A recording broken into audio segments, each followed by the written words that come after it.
राधे राधे मेरे प्यारे भाइयों बहनों माताओं व बंधुओं। आज मैं फिर आपके लिए लाई हूँ श्री पद्म पुराण की कथा। जिस पद्म पुराण की कथा को जेठ मास में सुनने से भगवान श्री विष्णु की कृपा बरसने लगती है। बंधुओं, यदि आपने हमारे चैनल को अब तक सब्सक्राइब नहीं किया तो ज़रूर करें और बेल आइकन दबाना ना भूलें, ताकि आपको हमारी आने वाली सभी वीडियोस की जानकारी सबसे पहले हो सके। बोलो विष्णु भगवान की जय, लक्ष्मी माता की जय।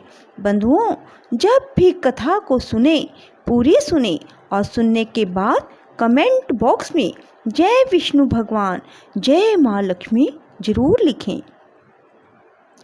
जो मनुष्य इंद्रियों का दमन नहीं करना जानते वे व्यर्थ ही शास्त्रों का अध्ययन करते हैं, क्योंकि मन और इंद्रियों का संयम ही शास्त्र का मूल है, वही सनातन धर्म है। संपूर्ण व्रतों का आधार दम ही है। छहों अंगों सहित पढ़े हुए वेद भी दम से हीन पुरुष को पवित्र नहीं कर सकते।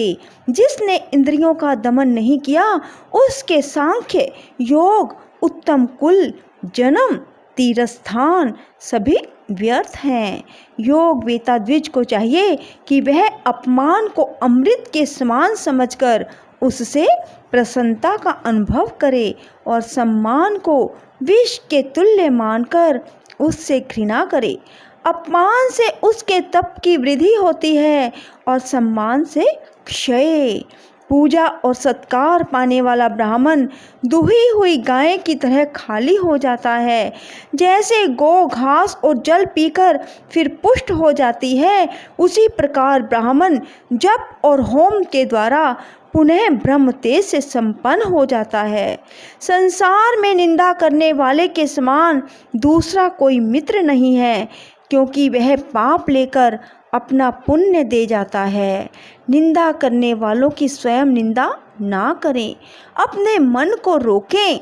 जो उस समय अपने चित्त को वश में कर लेता है वह मानो अमृत से स्नान करता है। वृक्षों के नीचे रहना, साधारण वस्त्र पहनना, अकेले रहना, किसी की अपेक्षा ना रखना और ब्रह्मचर्य का पालन करना, ये सब परम गति को प्राप्त कराने वाले होते हैं। जिसने काम और क्रोध को जीत लिया वह जंगल में जाकर क्या करेगा। अभ्यास से शास्त्र की, शील से कुल की, सत्य से क्रोध का और मित्र के द्वारा प्राणियों की रक्षा की जाती है। जो पुरुष उत्पन्न हुए क्रोध को अपने मन से रोक लेता है वह उस क्षमा के द्वारा सबको जीत लेता है। जो क्रोध और भय को जीतकर शांत रहता है, पृथ्वी पर उसके समान वीर और कौन है। यह ब्रह्मा जी का बताया हुआ गूढ़ उपदेश है। हे प्यारे, हमने धर्म का हृदय सार तत्व तुम्हें बतलाया है। यज्ञ करने वालों के लोक दूसरे हैं, तपस्वियों के लोग दूसरे हैं और इंद्रिय संयम और मनोनिग्रह करने वाले लोगों के लोग दूसरे ही हैं। वे सभी परम सम्मानित हैं। क्षमा करने वाले पर एक ही दोष लागू होता है, दूसरा नहीं। वह यह कि क्षमाशील पुरुष को लोग शक्तिहीन मान बैठते हैं, किंतु इसे दोष नहीं मानना चाहिए, क्योंकि बुद्धिमानों का बल क्षमा ही है। जो शांति अथवा क्षमा को नहीं जानता वह इष्ट और पूर्त दोनों के फलों से वंचित हो जाता है। क्रोधी मनुष्य जो जप, होम और पूजन करता है वह सब फूटे हुए घड़े से जल की भांति नष्ट हो जाता है।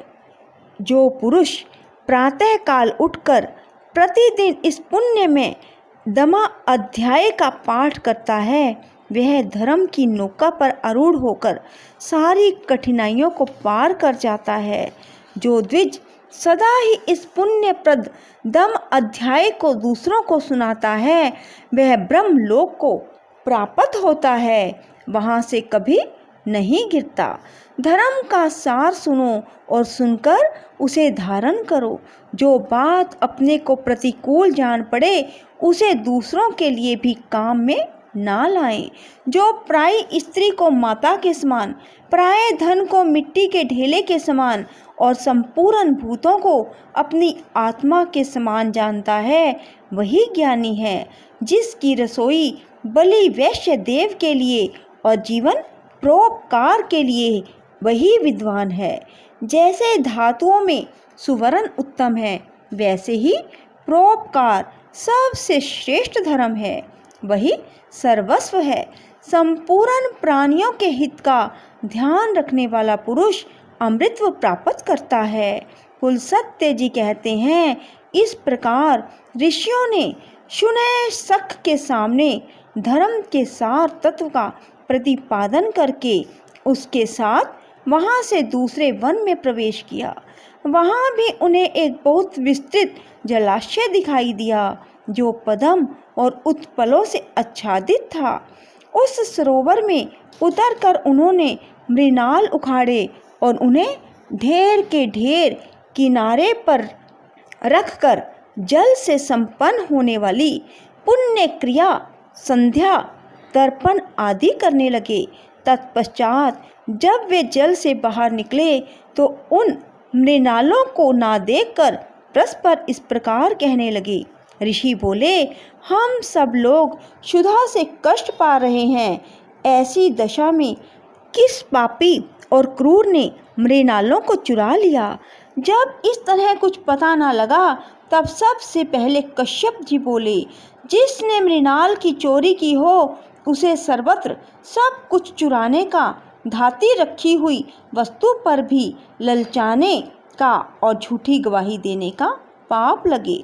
वह दंभ पूर्वक धर्म का आचरण और राजा का सेवन करने, मद्य और मांस का सेवन करने, सदा झूठ बोलने, सूद से जीविका चलाने और रुपया लेकर लड़की बेचने के पाप का भागी हो।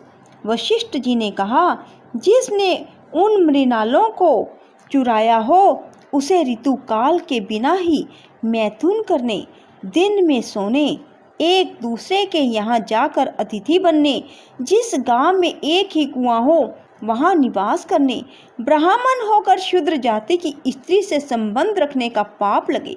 और ऐसे लोगों को जिन लोकों में जाना पड़ता है वहीं वह भी जाए।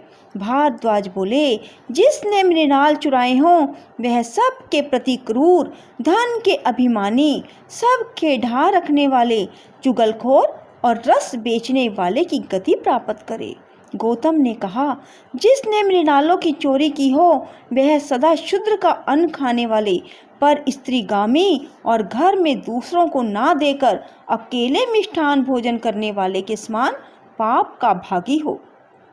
विश्वामित्र बोले, जो मृणाल चुरा ले गया हो वह सदा काम परायण, दिन में मैथुन करने वाले, नित्य पातकी, पराई निंदा करने वाले और पर स्त्रीगामी की गति प्राप्त करे। जमदग्नि ने कहा, जिसने मृणालों की चोरी की हो वह दुर्बुद्धि मनुष्य अपने माता पिता का अपमान करने के, अपनी कन्या के दिए हुए धन से अपनी जीविका चलाने के, सदा दूसरों की रसोई में भोजन करने के, पर स्त्री से संपर्क रखने के और गौओं की बिक्री करने के पाप का भागी हो। पराशर जी बोले, जिसने मृणाल चुराए हों वह दूसरों का दास, जन्म जन्म क्रोधी और सब प्रकार के धर्म कर्मों से हीन हो। सुने सख ने कहा, जिसने मृणालों की चोरी की हो वह न्याय पूर्वक वेद अध्ययन करे, अतिथियों में प्रीति रखने वाला गृहस्थ हो, सदा सत्य बोले, विधिवत अग्निहोत्र करे, प्रतिदिन यज्ञ करे और अंत में ब्रह्मलोक को जाए। ऋषियों ने कहा, सुने सख, तुमने जो शपथ की है वह तो द्वि जाति मात्र को अभिष्ट ही है, अतः तुम्ही ने हम सबके मृणालों की चोरी की है। शून्यशक बोले, ब्राह्मणों, मैंने ही आप लोगों के मुंह से धर्म सुनने की इच्छा से ये मृणाल छिपा दिए थे। मुझे आप इंद्र समझे। मुनिवरों, आपने लोभ के परित्याग से अक्षय लोकों पर विजय पाई है, अतः इस विमान पर बैठिए, अब हम लोग स्वर्ग को चलें। तब महर्षियों ने इंद्र को पहचान कर उनसे इस प्रकार कहा। ऋषि बोले, देवराज, जो मनुष्य यहाँ आकर मध्यम पुष्कर में स्नान करे।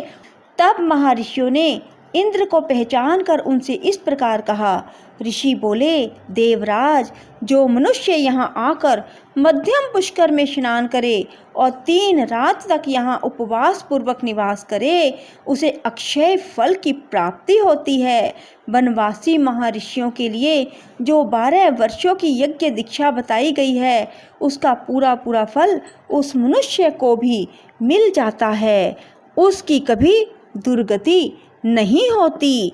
वह सदा अपने कुल वालों के साथ आनंद का अनुभव करता है तथा ब्रह्मलोक में जाकर ब्रह्मा जी के 1 दिन तक कल्प भर वहाँ निवास करता है। बोलो विष्णु भगवान की जय, लक्ष्मी माता की जय। राधे राधे, जय श्री कृष्णा। बंधुओं, यदि आपको हमारी वीडियो पसंद आए तो इसे लाइक करें और शेयर भी जरूर करें। धन्यवाद।